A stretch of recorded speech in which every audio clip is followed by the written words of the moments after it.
तो पिछले लेक्चर पर हम लोगों ने सर्किट थ्योरी पढ़ा था और सर्किट में इंडिविजुअल रेजिस्टेंस लिया था और इंडिविजुअल इंडक्टेंस लिया था और इंडिविजुअल कैपेसिटेंस लिया था।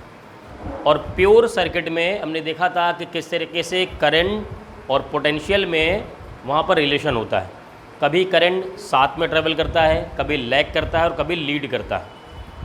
और इस लेक्चर में हम लोग को पढ़ना है इन दोनों का कॉम्बिनेशन कि रेजिस्टेंस के साथ एक बार हम इंडक्टेंस लगाएंगे और एक बार रेजिस्टेंस के साथ हम लोग कैपेसिटेंस लगाएंगे। तो ये सर्किट का कॉम्बिनेशन ही आपके एग्ज़ाम में आता है। प्योर सर्किट बहुत कम आता है और जनरली आता है LCR सर्किट जिसमें तीनों चीज़ें लगी हों। लेकिन अगर किसी को दो का कॉम्बिनेशन नहीं आता तो वो आगे नहीं पढ़ सकता, क्योंकि ये बहुत ही बेसिक टर्म्स होते हैं इसके। तो सबसे पहले थोड़ा सा हम रिवीजन करते हैं कि प्योर रेजिस्टेंस और प्योर इंडक्टेंस और प्योर कैपेसिटेंस में किस तरीके से रिलेशन होता है। तो अगर बात की जाए प्योर रेजिस्टेंस की,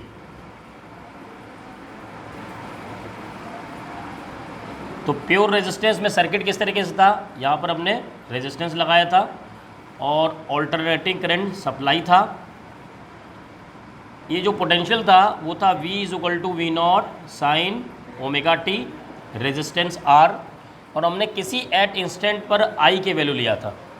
और जब हम लोगों ने फाइंड किया था तो इस तरीके से आया था कि I जो होगा वो रेजिस्टेंस के साथ ही ट्रैवल करता है।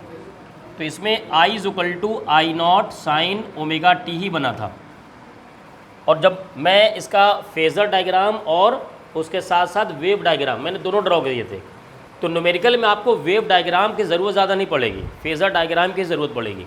तो वेव डायग्राम जो ड्रॉ किया गया था मैंने कि इस तरीके से अगर V फ्लो कर रहा है सिंपल वे में तो इसी डायरेक्शन में क्या होगा, I होगा, जो सिंपल वे मैंने आपको ड्रॉ करके बताया था। वरना इसको क्या कर सकते हैं आप, इस तरीके से भी ड्रॉ करके मैंने आपको सिखाया था, इस तरीके से। क्लियर। तो ये क्या होगा, इसमें ये दोनों इक्वेशन बहुत इंपॉर्टेंट है। ये दोनों इक्वेशन कि जब सर्किट में रेजिस्टेंस लगा होगा तो दोनों एक ही फेज़ में होंगे। फेज़ सेम होने का मतलब ये है कि साइन के साथ जो क्वांटिटी है वो सेम होगी, वो प्लस और माइनस में डिफ़र नहीं करेगी। Is it clear. अब दूसरा देख लेते हैं। दूसरा था प्योर इंडक्टेंस सर्किट।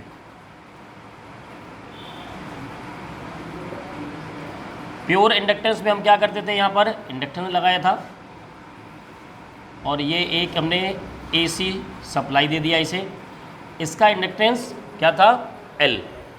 अब यहाँ पर जो पोटेंशियल था सप्लाई का वो तो वही था V0 साइन ओमेगा टी।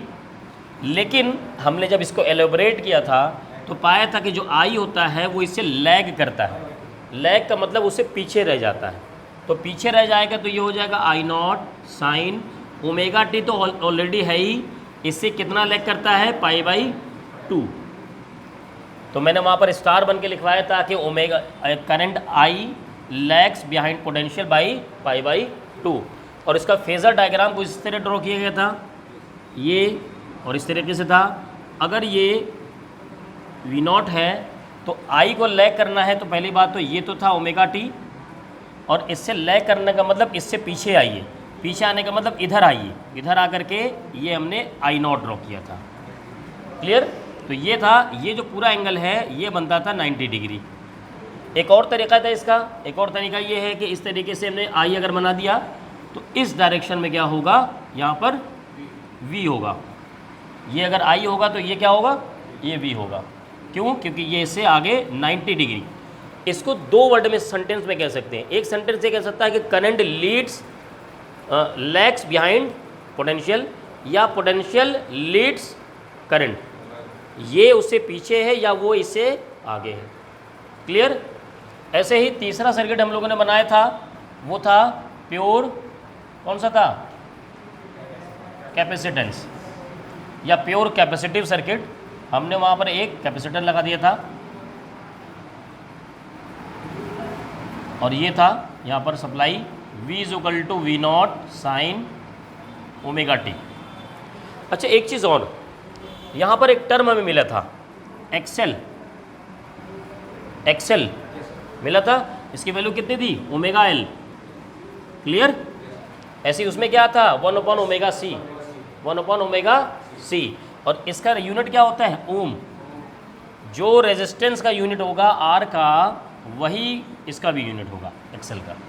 ठीक है, अब इसको क्या बोलते हैं एक्सेल को? Inductive reactance. इम्पिडेंस बनता है जब कॉम्बिनेशन आएगा, आज जो पढ़ाऊंगा आगे। इसको कहते हैं इंडक्टिव रिएक्टेंस। इंडक्टेंस है ना, इंडक्टिव रिएक्टेंस। ऐसे इसमें देखिए, मान लीजिए यहाँ पर हमने कैपेसिटर लगाया हुआ है, तो इसमें पोटेंशियल ये रहेगा, यहाँ पर करंट क्या था? पोटेंशियल से पीछे था। यहाँ पर करंट क्या होगा? पोटेंशियल से आगे जाएगा।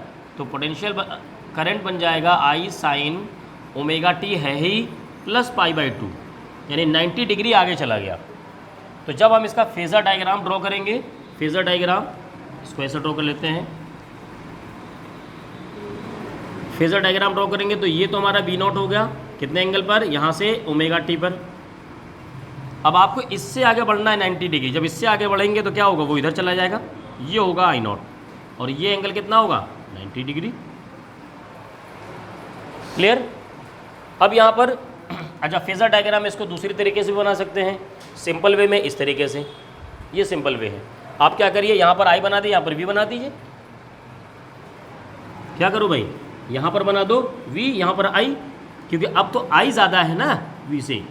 देखिए चेंज हो गया, पहले I पीछे था -π/2, तो इसलिए इधर था और V उधर था। इसमें I आगे है तो I ऊपर चला गया, V यहाँ रह गया। किसी एक को रेफरेंस बनाइए, उससे किसी को पीछे कर दीजिए या उससे किसी को आगे कर दीजिए। तो मैंने यहाँ रेफरेंस किसको बनाया है? पोटेंशियल को। पोटेंशियल को एक बार करंट को मैं पीछे लेके आ रहा हूँ, एक बार करंट को मैं आगे लेके आ रहा हूँ। अब दूसरी बात, यहाँ पर एक टर्म आता है XC, ये XL था, ये आता है XC, ये होता है 1/ω/c। इसको क्या कहेंगे? Capacitive reactance. क्या कहेंगे? Capacitive reactance. इसको कहते हैं इंडक्टिव रिएक्टेंस, इसको कहेंगे कैपेसिटिव रिएक्टेंस। इसका भी यूनिट ओम होता है और एज ए रेजिस्टेंस ही वर्क करता है। क्लियर? तो ये हो गया रिवीजन थोड़ा सा। ठीक है, नोट कर लीजिए, इसको नोट करना है, उसके बाद आगे बढ़ते हैं। पॉज कर दो इसको। तो नेक्स्ट स्टार्ट करते हैं सर्किट थ्योरी में LR सीरीज सर्किट। पहली बात तो मैं आपको बता दूं, पैरेलल सर्किट आपको सिलेबस में ही नहीं है, सिर्फ सीरीज सर्किट है। तो पहला कॉम्बिनेशन हमने लिया है इंडक्टेंस और रेजिस्टेंस का। चलिए यहाँ पर सर्किट बनाते हैं, ध्यान दीजिएगा, पहले समझिएगा। हमने पहले एक रेजिस्टेंस बना लिया, साथ में इसमें एक इंडक्टेंस लगा दिया, और यहाँ से हमने इलेक्ट्रिक पोटेंशियल की सप्लाई को दे दिया।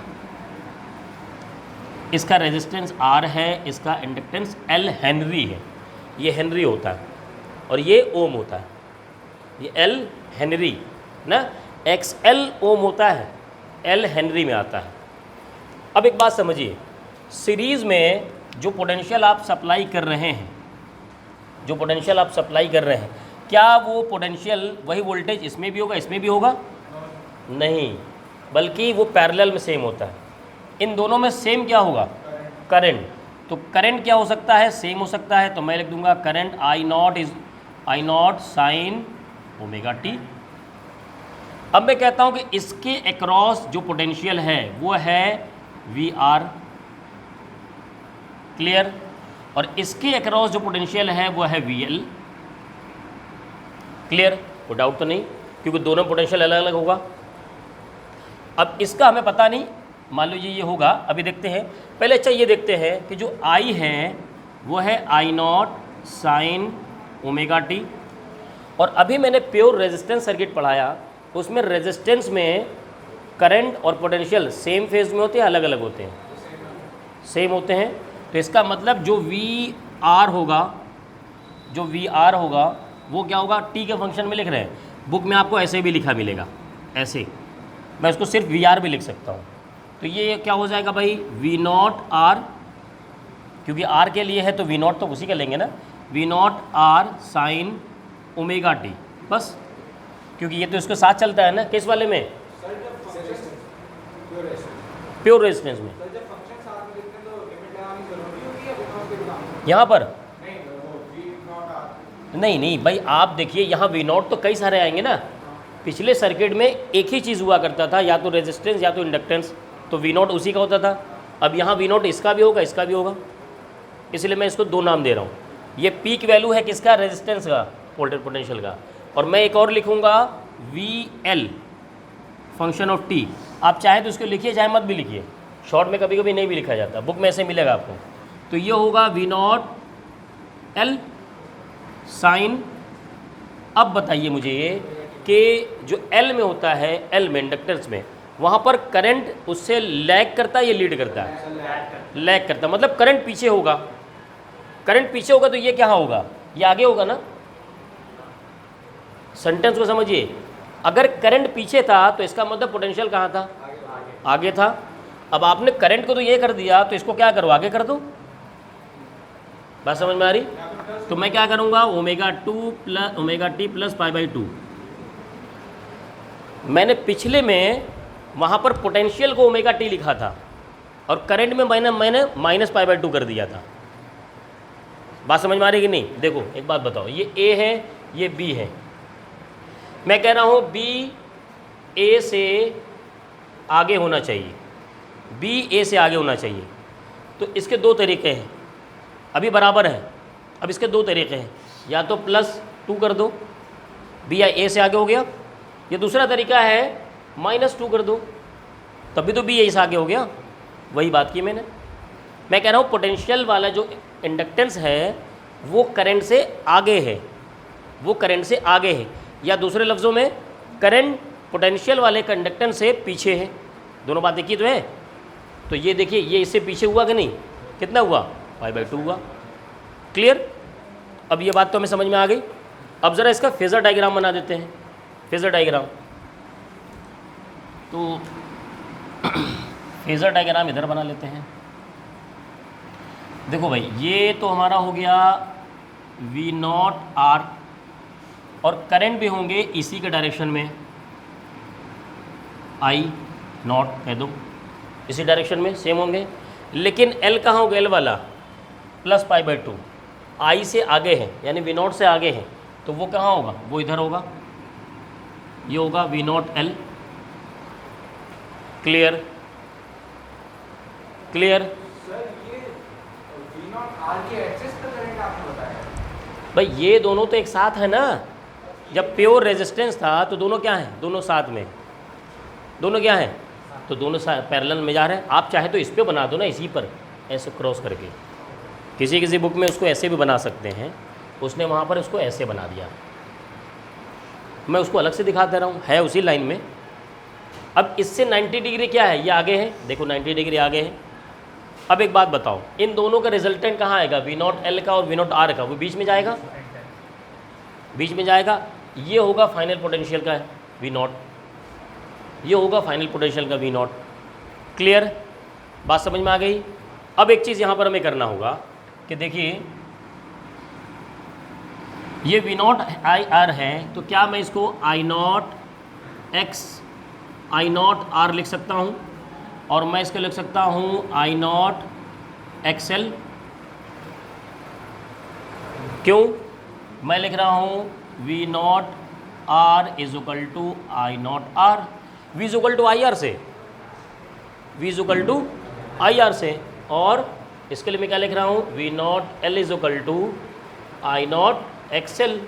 We is equal to I R से, ये आर ही तो है, हालांकि इसकी वैल्यू क्या होती है? ओमेगा एल होती है। ठीक है? क्लियर है? एक बात बताओ, अब यहाँ से जो वी नॉट आ रहा है, जो वी नॉट आ रहा है यहाँ से, वो कितना आएगा? इसमें से रिजल्टेंट में देखो, V naught R square plus V naught L square.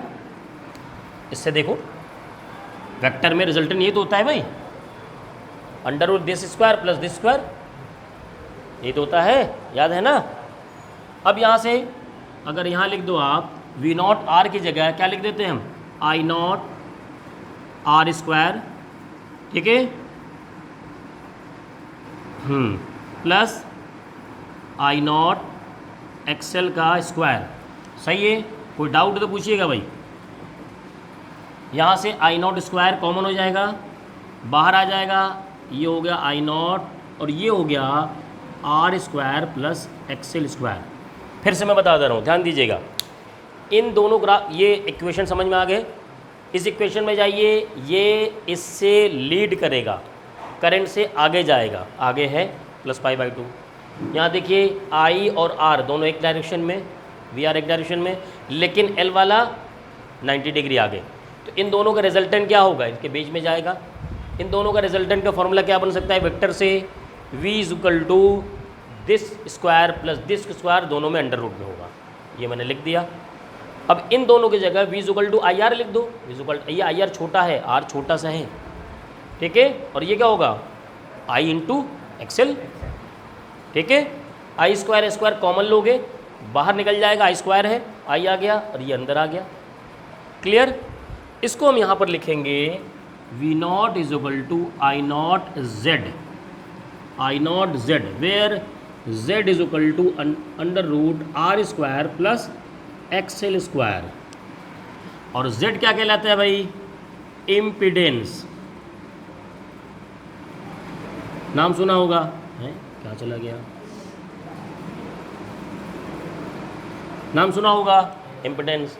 इसकी यूनिट क्या होगी, देखो कुछ v is equal to I R नहीं लग रहा, v is equal to I R नहीं लग रहा, रेजिस्टेंस ऐसा ओम। समझ में आया। एक बात और, ये जो रिजल्टेंट बन रहा है, यहाँ बनाओ या यहाँ बना लो, ये तो है, इसका एंगल कितना है, फाई। एंगल कितना है, फाई। अच्छा आई किस डायरेक्शन में है, सिर्फ आई इसी डायरेक्शन में तो जा रहा है, आई नॉट इसी डायरेक्शन में है ना। अब एक बात बताओ, आई नॉट इससे कितना लैग कर रहा, 90 डिग्री, लेकिन रिजल्टेंट से कितना लैग कर रहा है, वो है नहीं 45 में, फाई। वो कितना है, फाई। फाई आपको निकालना पड़ता है, कैसे निकालेंगे, अगर दोनों इक्वल होंगे, अगर ये दोनों इक्वल हैं और ये बीच में से जा रहा है तो 45, लेकिन आपको न्यूमेरिकल में दोनों इक्वल थोड़ी देगा हमेशा, इन दोनों को वैल्यू अलग अलग रहेगी ना भाई। रेजिस्टेंस की वैल्यू अलग दिया हुआ है, इसकी वैल्यू अलग दिया हुआ है, तो कैसे करेंगे आप। क्लियर। मतलब ये है, इस पर पोटेंशियल अगर सेम हो रहा है वी नॉट आर और वी नॉट एल, तब आप कहेंगे भाई ये क्या होगा, 45 डिग्री पे जाएगा। लेकिन ऐसा हर बार तो होगा नहीं, तो आप किससे फाइंड करेंगे, इसको लिखेंगे tan phi perpendicular upon base. Perpendicular क्या है, V naught L upon V naught R, सही है। और क्या लिख सकते हैं, और क्या बन सकता है, tan phi is equal to, हाँ ये बनाओ, I naught XL upon I naught R. क्या कुछ कैंसिल नहीं हो जाएगा, तो tan phi XL upon R, यहाँ से भी एंगल आ सकता है और यहाँ से भी एंगल आ सकता है। अब आपको जब रिजल्ट इसका आई का अगर इक्वेशन लिखना होगा तो इसका इक्वेशन, वी नॉट का इक्वेशन, सॉरी, ठीक है, मतलब रिजल्टेंट वाले का, समझिएगा, रिजल्टेंट वाले का जो रिजल्टेंट पोटेंशियल है वो आई से कितना आगे होगा, फाई। तो फाई आपको पता करना होगा। अभी मैं न्यूमेरिकल कराऊंगा, उसमें समझ में आएगा, न्यूमेरिकल में और ज़्यादा क्लियर हो जाएगा। क्लियर, समझ में आया। चलिए नोट करिए, इसको पॉज कर दो। पहला न्यूमेरिकल आप लोग सीखिए, पहला न्यूमेरिकल सीखिए, नोट मत कीजिएगा। दूसरा न्यूमेरिकल आप लोग खुद सॉल्व करेंगे। चलिए स्टार्ट करते हैं। एक सर्किट गिवन है जिसमें एक रेजिस्टेंस लगा हुआ है 200 ओम और दूसरा लगा हुआ है इंडक्टेंस 2/पाई हेनरी गिवन है, और जो पोटेंशियल सप्लाई हो रहा है उसकी वैल्यू 200 साइन 100 पाई टी, उसका इक्वेशन गिवन है। यहाँ पर जो आई होगा उसका भी इक्वेशन अपना होगा, लेकिन अभी हमें पता नहीं उसकी इक्वेशन, क्योंकि वो 5 डिग्री कितना लैग करेगा, है ना। चलो क्वेश्चन क्या पूछ रहा है, इंडक्टिव रिएक्टेंस। सॉल्यूशन स्टार्ट करते हैं। इंडक्टिव रिएक्टेंस का मतलब क्या होता है भाई, क्या पूछ रहा है, एक्सेल। एक्सेल क्या होता है, ओमेगा एल, यानी आपको ओमेगा चाहिए, एल चाहिए। ओमेगा पता है नहीं, एल पता है। ओमेगा कैसे पता चलेगा, ये इक्वेशन आपको गिवन है ना, इसको मेन इक्वेशन से ज़रा कंपेयर कीजिए। कैसे, देखिए v is equal to V naught sine omega T. अब इससे इसको कंपेयर करेंगे तो वी नॉट की वैल्यू कितनी है, 200, तो यहाँ से चलो 200 आ गया। ओमेगा से कंपेयर करेंगे कितना आएगा भाई, 100 पाई, अरे यहाँ टी है, यहाँ टी है, उसके बगल में तो ओमेगा हुआ ना। क्लियर, कोई डाउट तो नहीं। तो ओमेगा आ गया, वी नॉट आ गया। हमें एक्सेल में किसकी ज़रूरत है? ओमेगा की। तो 100 pi into L, L given है 2/पाई, पाई से पाई कैंसिल, 200। क्या पूछ रहा है? एक्सेल यानी ओम। पहला आंसर। क्लियर, कोई डाउट तो बताइए भाई। चलिए दूसरा देखते हैं। कह रहा इम्पिडेंस Z, Z हमने क्या अभी कैलकुलेट किया था? फॉर्मूला XL का स्क्वायर प्लस R स्क्वायर। ठीक है, चलो XL पता है, 200 का स्क्वायर प्लस R पता है, फिर वो भी दिया हुआ है 200। 200 नहीं, जोड़ो नहीं, बस हो गया। ये 200 ये 200 ऐड कर दिया तो √2 बच जाएगा, 200 बाहर कर लेंगे। क्लियर ना? ये क्या हुआ? Z, यानी ये भी ओम। कोई डाउट तो नहीं। आगे क्या पूछ रहा है? पी की वैल्यू, पीक करंट। जब लास्ट में Z वाला फॉर्मूला आया था इम्पिडेंस वाला, तो वहाँ एक आया था V0 = I0 Z। फॉर्मूला देखिए, तभी Z लिखा गया था। तो यहाँ से क्या हम लोग क्या पूछ रहे हैं भाई? पीक करंट I, तो I0 नहीं निकाल सकते, V0 अपॉन Z। V0 कितना है? हाँ सही, क्यों भाई? सही तो है। तो V0 200 और Z अभी आया 200 √2, कितना आ गया? 1/√2 एम्पियर। सही है, सब फॉर्मूले पे चल रहा। हमें जो वैल्यूज़ है उसको आइडेंटिफाई करना सीखना है कि आखिर ये होता क्या है। बस बहुत आसान होता है ये। अब आगे देखो, ये आई टी का फंक्शन, ये आपके लिए भारी पड़ सकता है, बस इस पर ध्यान देना। ये पहला क्वेश्चन था और हमने ये दूसरा क्वेश्चन सॉल्व कर दिया। ये हो गया तीसरा क्वेश्चन। फोर्थ क्या पूछ रहा है? आई पूछ रहा है। देखो अब आई क्या होगा, ज़रा वो बनाते हैं अपना फेस डायग्राम। इधर होता है V0 L और इसी के साथ होता है I0, और आगे होता है, इधर क्या होता है भाई? V0, अच्छा यहाँ R होता है ना, R, और यहाँ होता है L, और इनका रिजल्टेंट जो आता है ना V0 यहाँ आता है, ये तो आता है। I0 V0 से कितना लैग करता है? 5। यही डिस्कस किया था हम लोगों ने। इसका मतलब ये वाले का इक्वेशन तुम्हें पता है, ये रहा। तो मैं लिखूंगा I का जो इक्वेशन आएगा, समझना, I का इक्वेशन वो होगा 200 sin 100 पाई टी माइनस 5। क्या होगा ये? ध्यान दीजिए, इस V0 वाले का ये पोटेंशियली तो है, इसी का इक्वेशन तो गिवन है आपको। हाँ, फॉर्मूला रटने के लिए मैं नहीं कह रहा हूँ आपसे, समझने के लिए। कृष्णा